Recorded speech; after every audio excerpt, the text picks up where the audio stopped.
여러분 반갑습니다. 유시아이십니다. 이번에는 제가 스위크에서 놓은 SV650을 한번 시승을 해봤습니다.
SV650 같은 경우에는요 645cc 그리고 연비 같은 경우에는 26km, 제온상에 26km죠.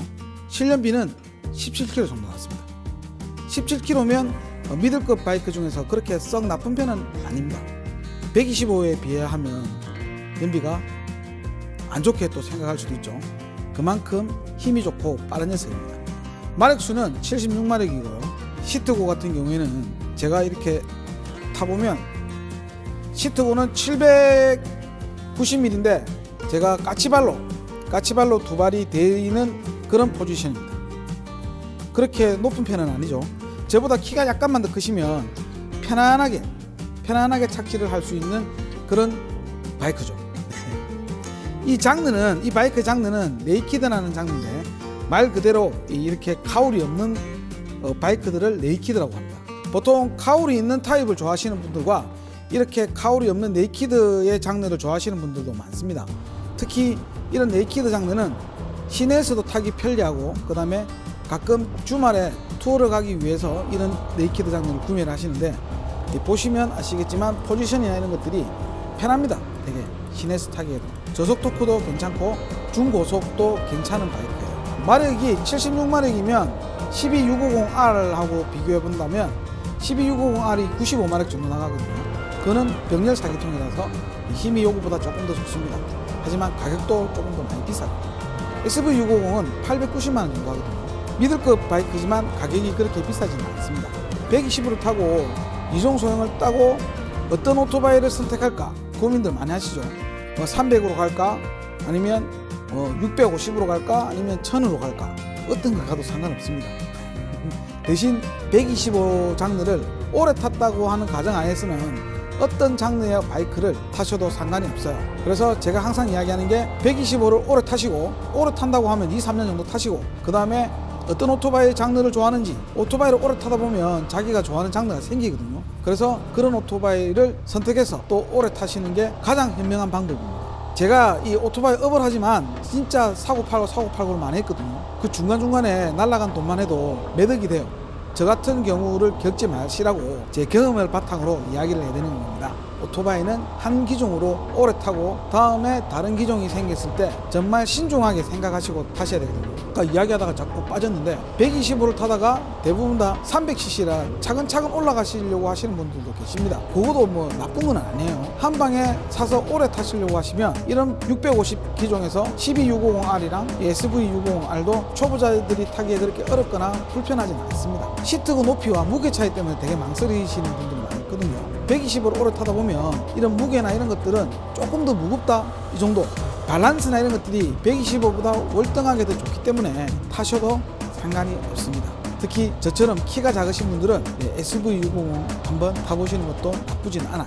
이런 디자인을 좋아하신다고 하면 SV650을 사시고요. 아니면 12650이나 아니면 또 레프리카 요즘 레프리카 같은 경우에는 R6라든지 스즈키에서도 600이 나오나? 그건 확실하게 모르겠습니다. 스즈키에서도 600이 나온다고 하면 GXX-R650 같은 경우도 괜찮은 오토바이 중에 하나입니다. 제가 제일 아쉬웠던 건 CBR 600R라리, 지금 나온 CBR 650R 말고 CBR 600R라리라는 모델이 진짜 팔방미인이거든요. 오랫동안 타고 재미도 있고 지루하지도 않는 그런 바이크 중에 하나인데 단종됐어요. 단종된 이유는 저도 잘 모릅니다. 왜냐하면 제가 혼다 관계자가 아니기 때문에 잘 몰라요. 미들급 중에서 제가 제일 좋아하는 오토바이 중에 하나가 바로 CBR 600R라리인데 그게 단종됐다는 게 정말 아쉽습니다. 그 차량 같은 경우는 초보자들이 타기 조금 힘들어요. 600cc를 재미있게 타려면 사실 조금 스킬이 있어야 되거든요. 왜냐하면 RPM을 12,000 이상 써야지 돼요.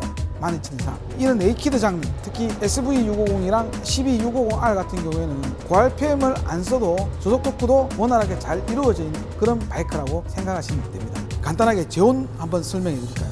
아까 말했죠. 76마력, 그 다음에 시트고 790. 지금 내가 말한 것보다 더 자세하게 알고 싶으면 스즈키를 검색하시면 됩니다. 네이버에다가 스즈키 팍 때리면요, SV650 제원 딱 치면 쫙 떠요. 타이어 사이즈라든지 뭐 연료 탱크 이런 거 기타 등등 해서 많이 나옵니다. 이 녀석이 V90도 엔진이라고 했죠. V90도 엔진이면 이렇게 많이 좀 벌려져 있어요. 앞에 엔진과 엔진이 어디 있노? 여기 있죠. 그 다음 뒤에 엔진 요쯤 있네요. 제가 이 타면서 이 무게 배분, 앞에와 뒤에 무게 배분이 정말 잘 나눠져 있다는 느낌을 많이 받았습니다. 특히 스즈키의 V 엔진 같은 경우에는 몇십 년 동안 계속 우라먹는 엔진 중에 하나입니다. 뭐 좋게 표현하면요, 그만큼 V90도 엔진에 자신이 있다는 거죠. 제가 어릴 때 탈 때도 TL1000R이나 뭐 이런 이 V2기통 스즈키 엔진들이 되게 많이 나왔었거든요. 그 녀석을 계속 진화해서 지금까지 진화해서 만들어진 녀석이기 때문에 엔진 내구성이나 이런 것들은 정말 보장이 되어가 있는 그런 오토바이 중에 하나입니다. 제가 속도 같은 경우에는 120km 정도까지만 당겨봤고요. 타면서 사실 내 나름대로 짐작을 할 수 있는 속도는 180km 정도는 무난하게 나가지 않을까 하는 생각이 들 정도로 차는 잘 나갔습니다. 내가 너무 오랫동안 저배기량을 타서 그런지 650 오래간만에 타니까 진짜 땡기면 땡기는 대로 나가더라고요. 근데 요즘은 120km 정도 넘어가면 사실 겁이 나요. 몸에서 벌써 바람을 받는 느낌 자체가 다르죠. 야, 지금 좀 위험한 것 같은데 하면서 계기판을 보면 120km 정도. 그러면 다시 악셀을 넣고 속도를 줄여줘요. 125cc를 오랫동안 타서 속도에 적응이 안 돼서 그런지는 모르겠지만 하여튼 속도를 많이 내면 요즘은 조금 무섭더라고요. 그리고 이번에 제가 시승하면서 이렇게 전화기를 날려놓았습니다. 휴대폰 거치대가 있었다면 아마 안 날아갔을 건데 이 차가 휴대폰 거치대가 없네요. 휴대폰이 날아가서 찌포가 됐어요. 하여튼 기분 좋게 나갔다가 이런 식으로 휴대폰이 날아가는 경우가 좀 있죠. 이것만 있으면 진짜 완벽했는데 이것 때문에 기분이 많이 다운됐어요. 그래서 휴대폰 한 개 또 샀습니다. 일단 제 개인적으로 이 SV650에 점수를 매긴다면 7.5점 정도. 개인적으로 이렇게 둥글둥글한, 스즈키는 이상하게 이 네이키드 버전들을 이렇게 둥글게 만들더라고요. 저는 이런 둥글게 생긴 이런 머플러부터 시작해서 스즈키의 이런 디자인은 저는 사실 별로 좋아하지는 않습니다. 제가 예전에 이런 계열 중에 제일 좋아했던 계열이 바로 밴디트 400 LTD 로켓 카울이 달려있어서 그런지 모르겠지만 그거는 정말 좋게 보이던데 이렇게 앞쪽으로 해서 모서리가 없이 이렇게 면을 다 깎아놓은 이런 디자인은 저는 개인적으로 이런 디자인 별로 안 좋아합니다. 개인 취향이니까 이거는 존중해 주세요. 그럼 다음에 또 다른 영상으로 찾아뵙도록 하겠습니다. 감사합니다.